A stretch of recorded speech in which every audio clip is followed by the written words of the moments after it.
The Clyde Beatty Show. The world's greatest wild animal trainer, Clyde Beatty, with another exciting story transcribed from his brilliant career. This master of the big cats captures ferocious jungle beasts and trains them to perform under the big top in the circus, where there are always thrills, action, and danger.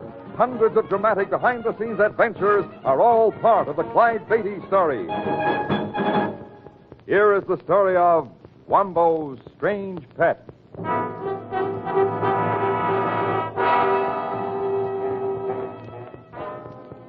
Ever since my first visit to northern Rhodesia, I've considered it one of Africa's most fascinating countries, with its unbelievable abundance of wild animals of all kinds.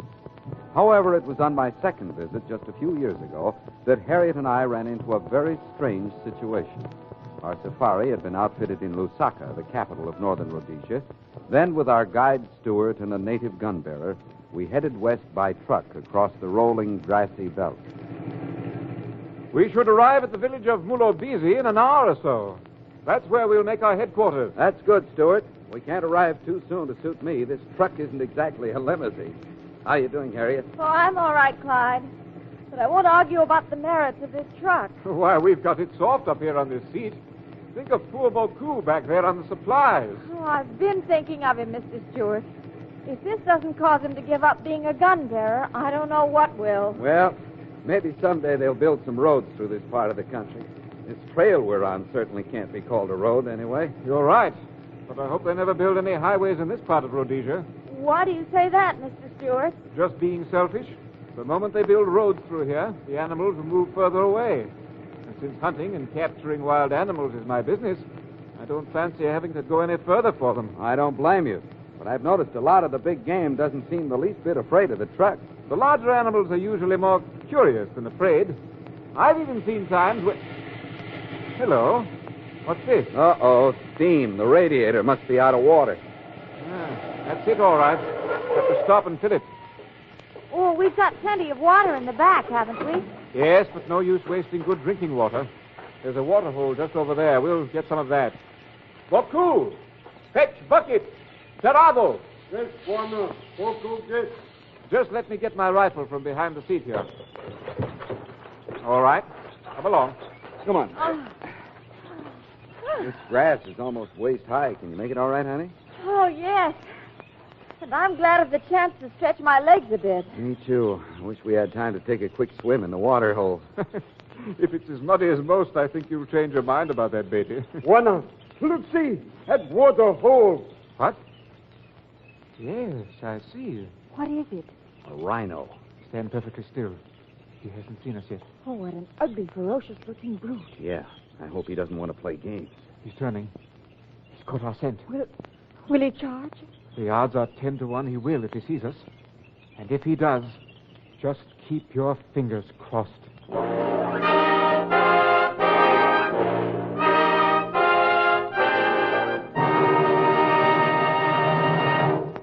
We return to Clyde Beatty in just a moment.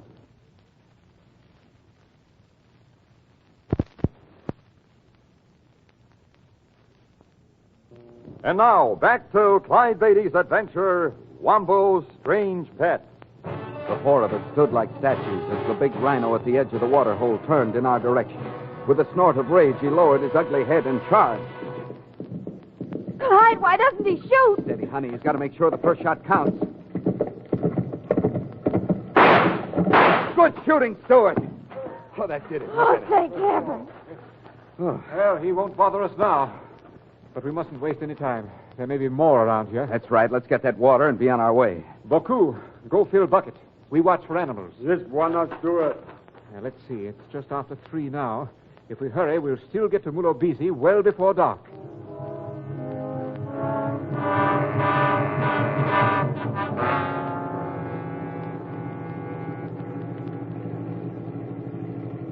Well, here we are.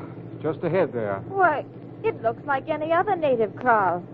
A cluster of huts surrounded by the usual thorn bush wall. You expected something like Omaha, maybe? Oh, no, of course not. But I thought it would be a bigger village than this. Well, we'll be able to make camp inside the kraal, I'm sure.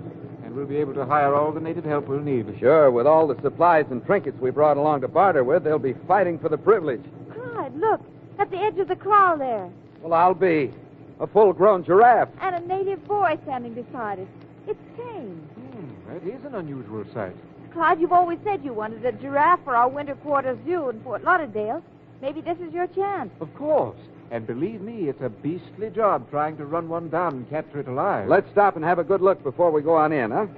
Righto. Come on, honey. Let's go talk to this little fella, Oh, all right. He doesn't look to be more than 10 or 12 years old. huh? He sees us coming. Look at those bright eyes and that grin. Hi there, youngster. Buana. Very buana, buana. What's your name, son? Me call Wombo, buana. Wombo, huh? Oh, my name's Beatty. Betty. This your number one wife, buana? My one and only, in fact. That's quite an animal, Wombo. We didn't know giraffes ever got so tame. Oh, Raffy, very tame. Look, see this. Wombo give Raffy leave. Look at that long neck bend down for the leaves, honey. Wombo, what are you doing? Well, he's locked his arms around the giraffe's neck. Wombo, be careful. He's going to straighten up again. Well, for... Oh, Clyde, he's hung on. If he lets go now, he'll drop 15 feet. You look, see now, buana. He's astraddle right behind the giraffe's head, and now... He's sliding down. Hey, that looks like fun. You want to try it, honey? No, thank you. How you like buana? Well, that's quite an act, Wombo. Wombo do again. Later, Wombo. Right now, we've got to go... I think Mr. Stewart's getting impatient at that. Yeah, we'd better get on inside the kraal and pay our respects to the headman. I'll see you later, Wombo.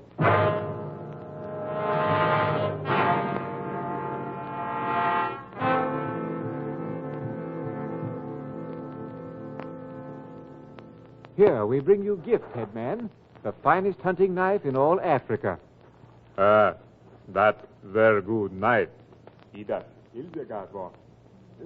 Headman say much thanks to white hunters.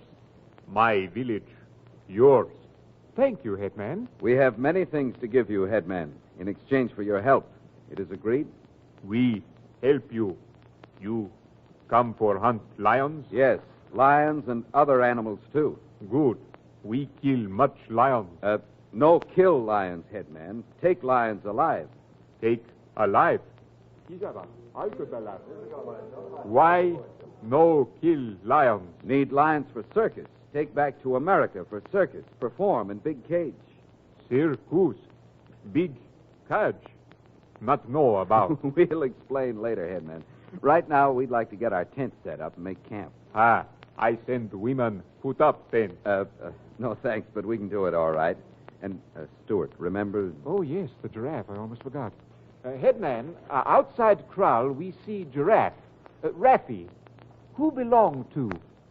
Rafi belong nobody, everybody. What? Doesn't somebody in Mulabisi claim that animal? Rafi come mulo busy when little. All time stay here, get big. I see. Well, we would like to buy Rafi, but who can we pay? You want Rafi? You pay. Yes, we trade goods for giraffe. But, of course... Rafi belong whole village. Make much trouble all time. We trade. My people glad for trade. Get rid of Rafi. Good. Looks like we've got ourselves a giraffe, Stuart. This is a piece of luck. They're happy to get rid of it. It is agreed. We make bargain, headman. Make bargain. Fine. We go make camp now. In morning, need 10 good men. Early. You fix? Me fix. All right, come along, Beatty. It'll be dark soon, and we've lots of work to do.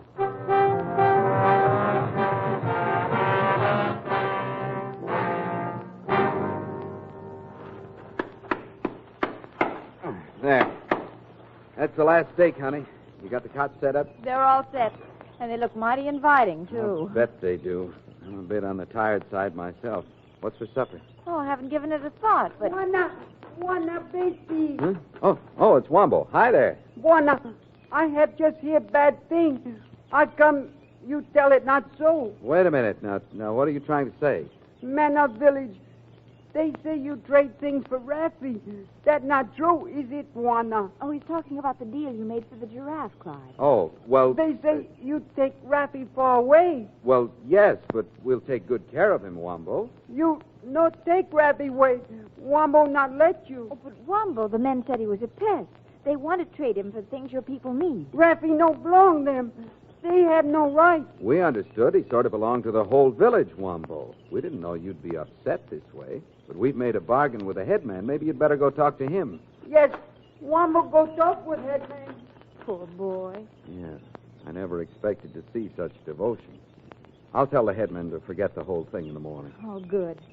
And now I'll get out the can opener and fix you men a good home-cooked meal.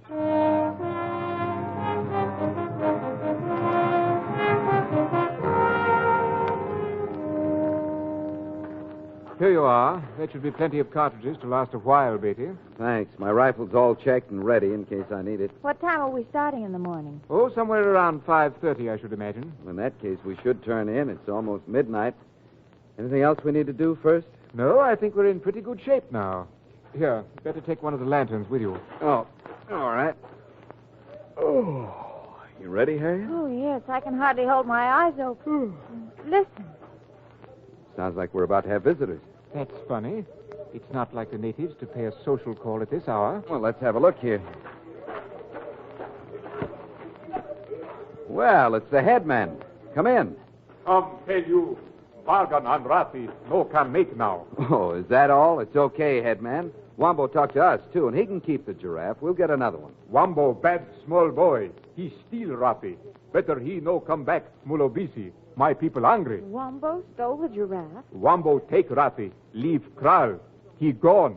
That crazy kid skipped out into the veldt? You mean he ran off with that giraffe because he's afraid we'd take the animal? Bad small boy. That seems to be just what happened. And we'd better find him before a lion does. Oh, Clyde. He's right, Mrs. Beatty. With all the wild animals prowling the veldt, the boy doesn't stand a chance.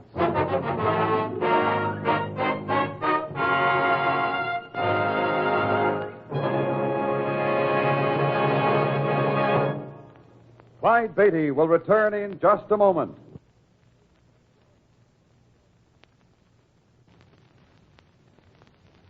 Now, back to Clyde Beatty and Wombo's Strange Pet.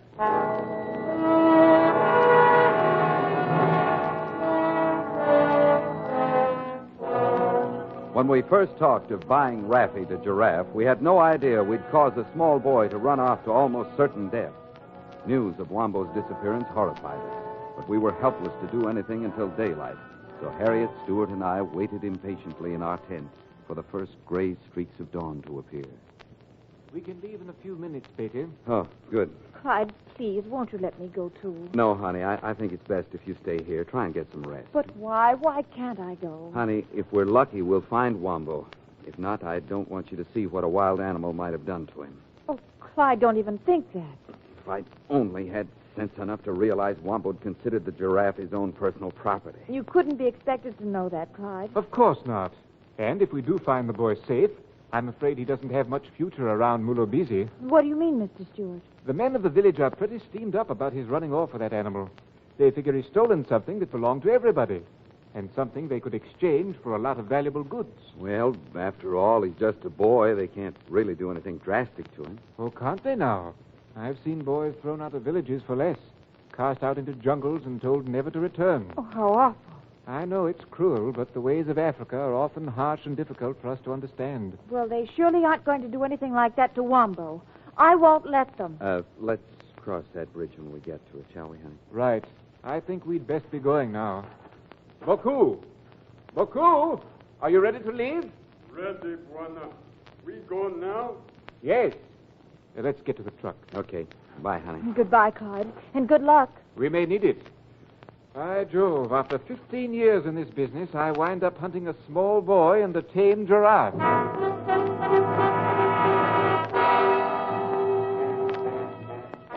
We drove the truck outside the kraal to the edge of the tall veldt grass where we hoped to pick up the start of Wombo's trail. Stewart and I stayed in the truck cab and followed Boku as he walked slowly ahead, peering intently at the ground in the dim early morning light. We've almost completed a circle of the kraal. I thought surely Boku would have picked up the trail before this. It must be tough to see much in this light. It is for us. But if there's a trail to be found, I'm sure Boku will find it. Hold it, Stuart. He stopped up there. What is it, Boku? Have you found the trail? Good boy, Boku. Get on the front fender. Now you can see better from up there. Yes, Warner. I'll not drive too fast. You point where you want us to go, understand? Yes, Warner. We go now.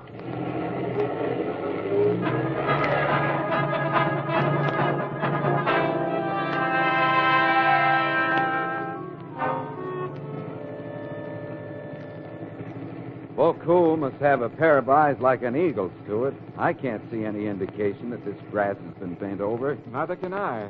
But he can see better from up on the fender there. You can bet we're on the right trail. Any idea how far we've come from the village? Oh, I'd say 5, possibly 6 miles. We should catch up to them soon. The boy certainly couldn't ride on the giraffe's back, and walking this distance is sure to have slowed him down. Wait a second, Stuart. Boku's motioning from the fender. He wants to stop again. You don't suppose he's lost the trail, do you? I don't know. What's the matter, Boku? One take close look, see, Warner. Come on, let's see what he's found. All right. Warner. Warner. You look, see. All right, all right. Now, what is it? Warner. Small boy and Rafi. Not only tracks we follow. What do you mean, Boku? Look, see, Warner. Here. Good heavens. Lion track. Yes, Warner. Lion follow Rafi and small boy. I was afraid of this. Come on, we've got to hurry. Get Back in. on the fender there, Boku. Yes, Warner.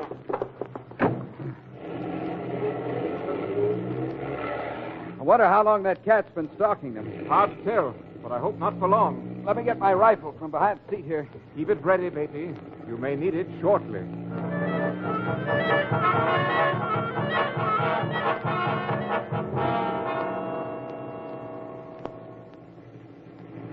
Watch it, Stuart. Boku's pointing toward the left there. They've turned again. Did you see any sign of them? No, I still haven't caught sight of him. We'll be over this rise of ground in a moment. Oh, that poor kid. I wonder if he knows there's a lion trailing him. Let's hope he doesn't. If he sees the lion and tried to run for it, he's a goner for sure. He'd do better to stick right beside the giraffe, wouldn't he? Yes. Strange as it may seem, a lion will think twice before attacking a giraffe. They don't like those sharp hooves, you know. So I've heard. We're coming up over the top of the knoll. Keep a sharp lookout now. Boku's pointing straight ahead. There they are. I see them. And there's the lion just a few yards behind them. Speed it up, Stuart. All right. But we can't get all the way to them. There's a gully between us. We won't be able to cross in the truck. Well, get as close as you can. We'll go the rest of the way on foot. Righto. Wombo's seen us. He and the giraffe have stopped. Good. Hold on. All right. This is as far as we can go. Hurry, Warner. Wombo, stay where you are. Where's that lion now? He's hidden in the grass. I can't see him. Warner. There. Lion. I see him. Warner. He's going for small boy. He's charging them, Beatty. Shoot. Warner. You hit him. Look out. He's turning. He's coming this way. Stand by, Boku. That did it, Beatty. You dropped him.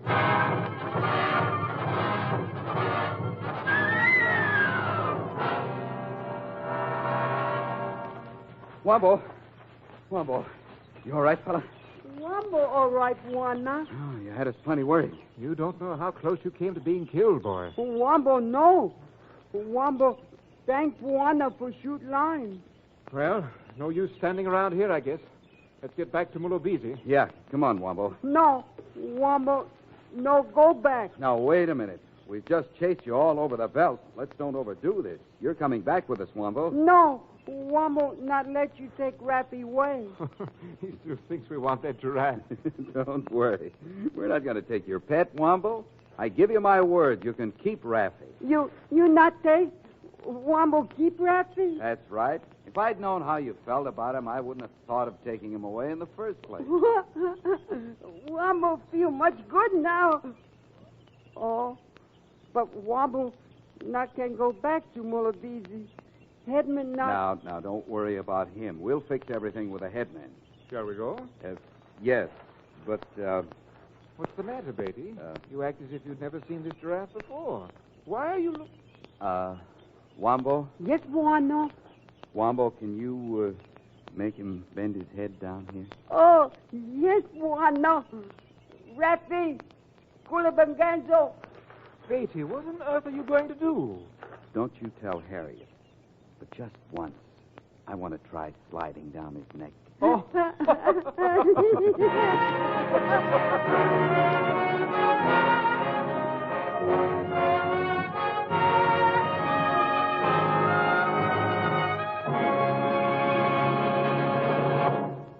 And now, here is the star of our show, Clyde Beatty.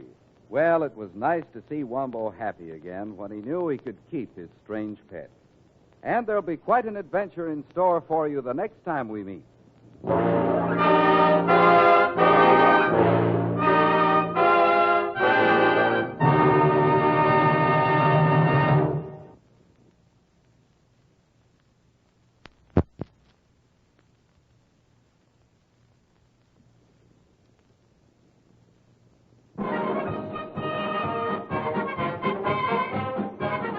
All stories are based upon incidents in the career of the world-famous Clyde Beatty and the Clyde Beatty Circus.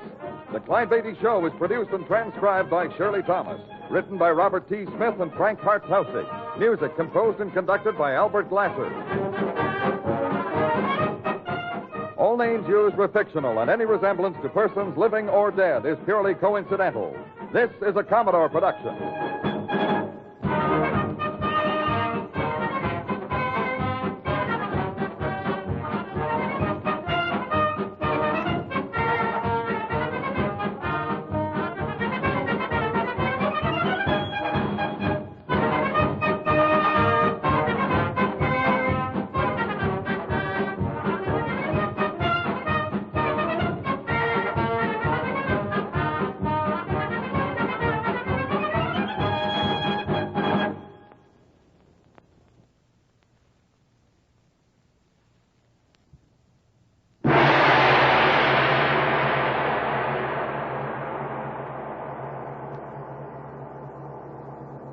This is Arch Oboler. In a horrific time, in a horrible world, I have been asked to try and horrify you, all in fun, of course. A challenge in horror, so to speak. Now, I know that you're not a person who is easily frightened. Monsters, ghosts, the dead. Who gets scared at that sort of thing anymore? You don't. Or do you? Do you ever think of the undead? The ghostly ones crowded under their gravestones, the restless dead, millions of them there under the ground. May we try something? Turn your lights out. Yes, all of them. Lights out, everybody. Now then, sit down in a chair and turn your back to the loudspeaker. Yes, turn your back. Now sit quietly, very quietly. The room very quiet. Now, whatever I say, don't turn around. Remember that. Don't turn around. Do you hear that? Now, don't turn around. Something is coming up behind you. No, don't turn around. It's coming closer and closer and closer. It's something... Oh, no. Dead. It's been dead so very long. No, don't turn around. Closer and closer.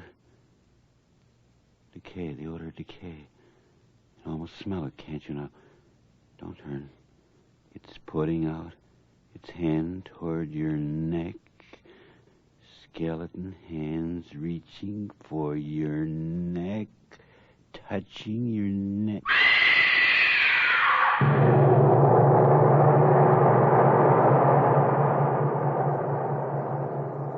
No, you weren't scared, were you?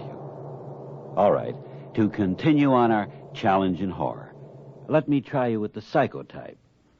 You know the sort of thing, sick horror. We see it in the motion picture theaters. The man stabs the girl through the shower curtains, and the blood runs down the shower, and the money runs into the box office, and everyone is sicker in our sick world. You actually want to try out with some of this psychotype of horror? All right, here is some of the sickest. Oh, how nice of you to come and visit me. I do not often have visitors here. We are so isolated here, you know. Oh, sit down, please. Do forgive me for being impolite. I'm just about to have my evening meal, and I'm very hungry. Oh, you look surprised? You do not see anything on the table? Well, wait until I get the box. Here it is. Yes, here it is. Here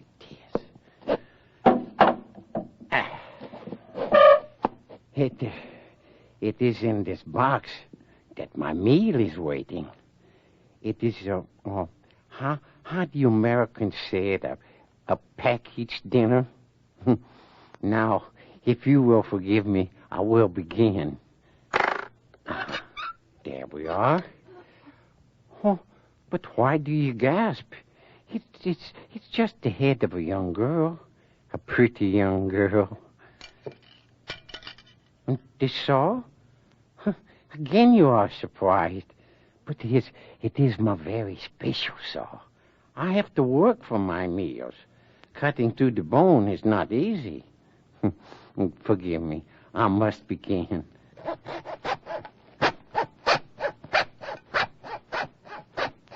Oh, I know what you're thinking. You think I am psychotic. I'm not psychotic. I'm just hungry. I like to eat brains.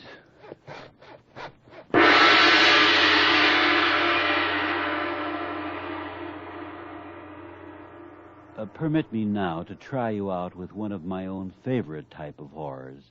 This is a sort that after it starts, pretty soon you just can't stand it and you want it to stop, but it doesn't stop, and when it stops, you're sorry that it stopped.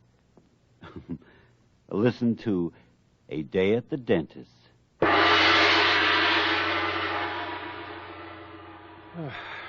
Any more patients, nurse? Yes, one just came in. He hasn't an appointment, but he says it's an emergency. Oh, do I know him? What's his name? His name is Fred Houseman. Houseman? Fred? Are you sure? Yes, do you know him? No, oh no. Show him in. And Miss Case. Isn't time? I said you could go home now. Yes, Doctor. The doctor will see you now. Oh, thank you. Come in, sir. Come in. I'll see you in the morning, nurse. And when you go out, lock the outer door. Mr. Houseman will be my last patient. Yes, Doctor. I said, come in, sir. Come in. Thank you, Doctor, for seeing me without an appointment. It's my pleasure. Oh, will you get in the chair? Oh, thank you. You know, I used to come here to Dr. Charles. I didn't know you'd taken over. Mm-hmm. Are you all comfortable? Yes, indeed. Now, what seems to be the trouble? Well, I have a toothache. Oh, yes, we can fix that in a hurry. Nothing serious? Say, are you sure it's painless, Doctor? It's funny me saying that, but here I used to play football and wrestle, but there's one thing I sure can't stand is a little pain. You know, drilling and things like that. Oh, no. No pain. Well, the straps. Why are you strapping me in? Oh, don't be alarmed. In order to keep this painless, there must be absolutely no movement. Oh. There you are. Snug as a bug in a rug. That's a curious thing to call you, isn't it? You're no bug. You're the lover type, aren't you? Why? When I first heard your name, I wasn't sure, but when you came through the door, I... What the hell is this? Mary Elson. Mary? What do you mean? Surely you haven't forgotten Mary, lover boy. What you did to her was very special, wasn't it? Worth remembering. Worth talking about. Worth slobbering over. Who the hell are you? Her husband. What? Let me out of here. No, you won't break those straps. They've been waiting just for you. That's why I bought out Dr. Charles' practice. Because I knew that sooner or later you'd come back to him. The painless dentist. Now you're here. Now you're here. The drill. What are you going to do? Nothing important. Just going to drill a little hole to let out some of Loverboy. Oh, no. No, what are you going to do? What? Oh, no. Oh, no. Oh, no, please. Please, no. No, no. No.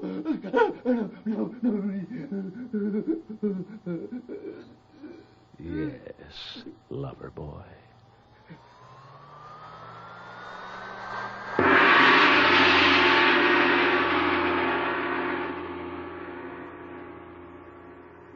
And now that you've stopped laughing, let's consider the great open spaces of our noble West. In other words, television-type horror.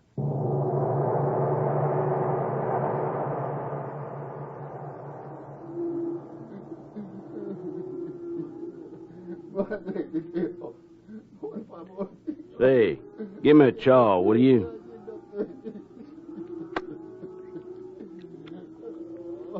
That greaser's taking it hard, ain't he? So he got a wife and kids. So who told him to get a wife and kids? Hanging from a tree, he'll keep them rustlers off our range, won't he? So what do we want the sheriff for? That's a greaser, ain't it? And he's tied up on a horse, noose around a tree in his neck, ain't it? So if somebody was to shoot off a gun, accidental like, that horse would take off, wouldn't he? And we could head for town and drink, couldn't we? So I got a careless gun.